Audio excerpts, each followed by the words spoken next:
মির্জা ফখরুল ইসলাম আলমগীর আপনার পিতা চোখা রাজাকারের কথা আমরা ভুলে যাইনি। একজন যুদ্ধ অপরাধী এবং পাকিস্তানের পক্ষে অবস্থানকারী সন্তান হিসেবে বিএনপির মহাসচিব তিনি একটি বক্তব্য দিলেন যে একটি নতুন দল জনগণের কাছে আসছে, তারা দাঁড়িপাল্লা মার্কায় ভোট চাচ্ছে, তারা হচ্ছে যুদ্ধ অপরাধী। তাহলে আপনার নেত্রী যে তাদের যে মিথ্যা মামলা বলল, তাদের মুক্তি চাইলো, তাদের বিচার নিয়ে প্রশ্ন তুলল, আজকে কি আমরা বলবো না যে বেগম খালেদা জিয়ার বিরুদ্ধে আপনারা অবস্থান নিয়েছেন? সংগ্রামী বন্ধুরা আমার, মির্জা ফখরুল ইসলাম আলমগীর কাছের ঘরে বসে ঢিল ছুড়বেন না। আমরা জানি আপনার পিতা চোখা রাজাকারের কথা আমরা ভুলে যাইনি। একজন যুদ্ধ অপরাধী এবং পাকিস্তানের পক্ষে অবস্থানকারী সন্তান হিসেবে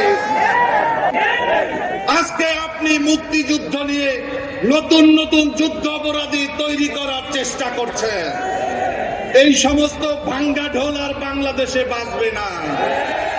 5 তারিখে হাসিনা পালিয়ে গিয়েছে এবং এই মুক্তিযুদ্ধের চেতনার নামে বাংলাদেশে যে বিভক্তির রাজনীতি, বাংলাদেশে যে হানাহানির রাজনীতি, তার বিরুদ্ধে আজকে আমাদের ডাক্তার শফিকুর রহমান ঐক্যবদ্ধ বাংলাদেশের ডাক দিয়েছে। তাই বাংলাদেশ লিবার পার্টি আমরা বিএনপি ছেড়ে আমরা এখানে অবস্থান নিয়েছি। বন্ধুরা, আগামী 12 তারিখে ইসলামী ছাত্র শিবির যেভাবে 5টি ক্যাম্পাসে বিজয় অর্জন করেছে, আমরা জামাত ইসলামীর নেতৃত্বে আগামী বাংলাদেশে আগামী 12 তারিখে এই জাতীয় সংসদ নির্বাচনেও বিজয় ছিনিয়ে আনবো ইনশাআল্লাহ।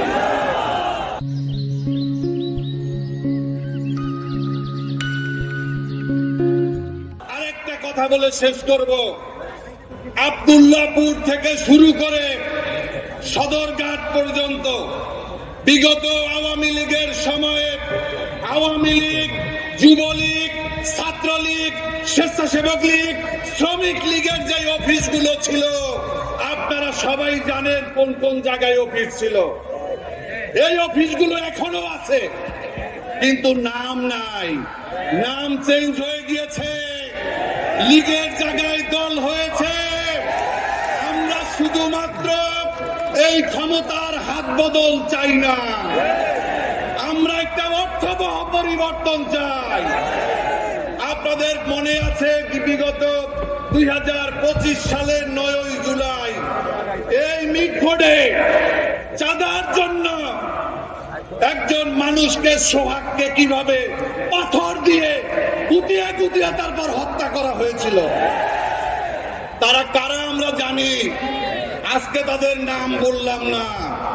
তাদের সাথে এই পল্টনে যারা লগি বৈঠা দিয়ে হত্যা করেছিল, তাদের চরিত্রের সাথে তাদের চরিত্র মিলে যায়। বিগত 5 তারিখের পরে বিগত 17 বছরের ফ্যাসিবাদের বিরুদ্ধে, দুঃশাসনের বিরুদ্ধে, গুম খুন আইনাগরের বিরুদ্ধে যেই শক্তিটি আন্দোলন সংগ্রাম করেছে, যেই শক্তিটি 17 বছর এলাকাতে থাকতে পারে নাই, ঘুমাতে পারে নাই, মামলার কারণে আজকে তারা প্রত্যেকটা এলাকাতে, প্রত্যেকটা অঞ্চলে আতঙ্ক হিসাবে তারা আবির্ভূত হয়েছে। বন্ধুরা, এরা যদি ক্ষমতায় যায়, ক্ষমতায় যাওয়ার আগেই তাদের এই অবস্থা, তারা ক্ষমতা পেলে কি